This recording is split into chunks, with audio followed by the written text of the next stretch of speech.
1, 2, 1, 2, 1, 2. Here we go.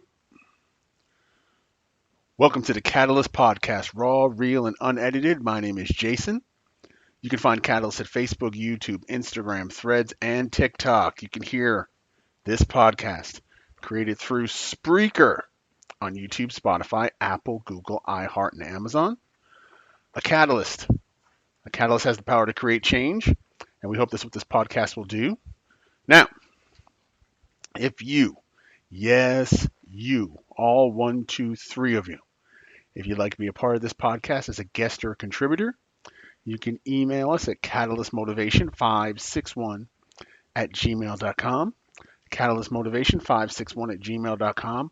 Welcome, welcome, welcome to episode number 31. Yes, we are on to bigger and better things, moving to episode 50.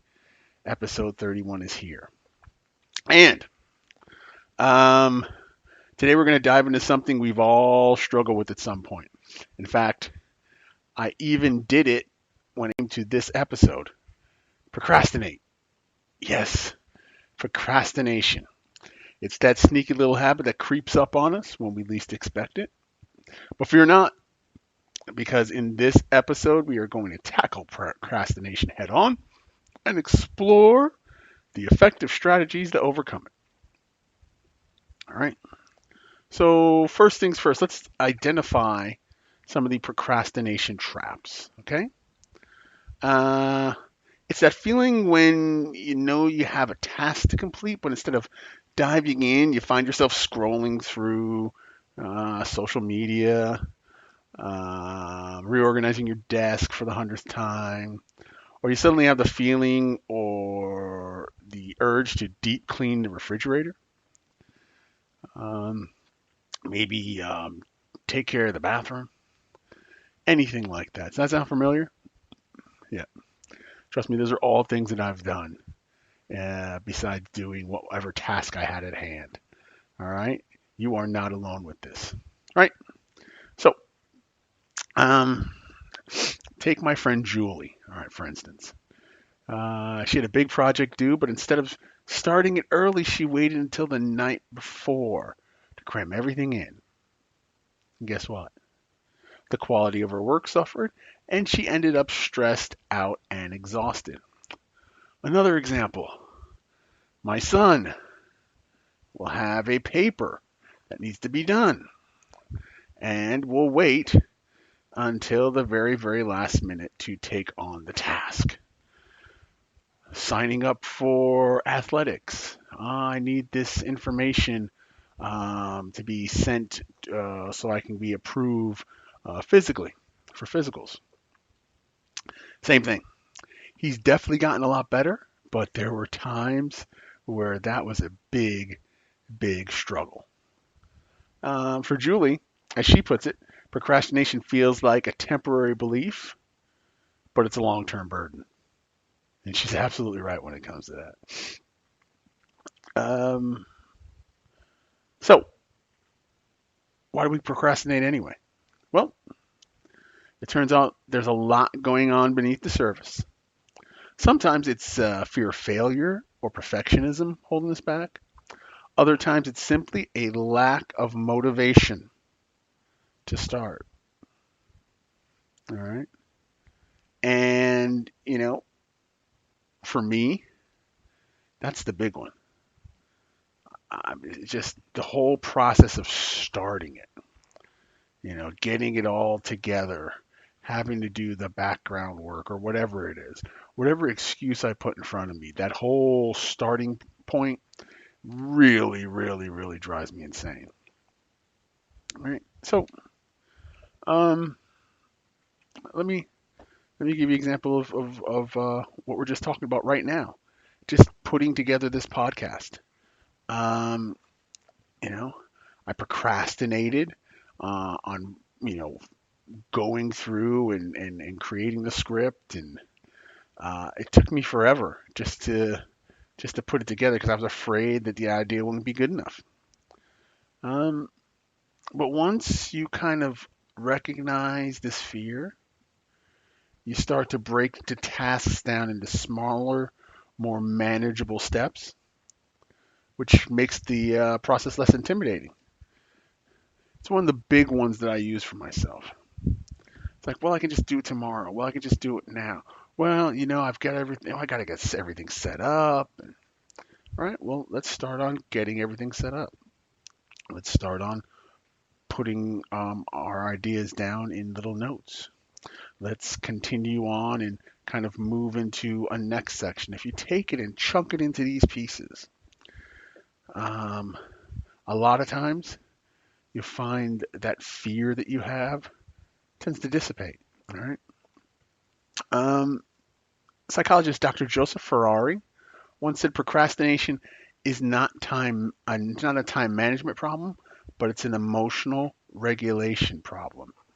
I like that. It's not a time management problem, it's an emotional regulation problem. We tend to live in a world where we have to feel to do and not just take action. I see a lot of this when it comes to like health and fitness, taking care of oneself. I don't have the time for it. You can have the time. You need to make the time. All right. And sometimes we put a negative connotation on things that are or should be important to us, and we put a negative light on them, which makes it more difficult for us to face it because then it creates this fear. And then the emotion, I don't feel up to walking. I don't feel up to working out. I don't feel up to reading this book. Well, it's not about what you feel. It's about what needs to be done and what to do. So once we can get over that hurdle of emotion, it really does make a difference. And I found it for me especially. I mean, look, when it came to doing this podcast, it took me, almost 4 or 5 years to even just put something and record it. I had the idea of this podcast before I had cancer, and it was something I always wanted to do. And then cancer gave me this great story to tell, and I still put it off. I mean, it took me even 6 to 8 months. I had all the equipment here all ready to go, and still didn't do it until August. July, August of 2023. And here we are now in episode 30. So, yes, imagine in these 4 or 5 years what I could have been doing with this podcast. How far along we would have been in this podcast. Excuse me. Could we have more than 3 listeners by this time, 5 years down the road? Could we have sponsors, right? And maybe, take this into a live format and expand it to more than a 15-minute segment. Who knows where we could have been? Well, we won't know because I've procrastinated time and time and time again until I faced the fear. I faced the fear and I moved forward. And now here we are at episode 31. All right.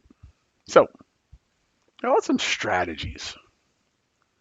I want some strategies for kind of, beating procrastination. All right.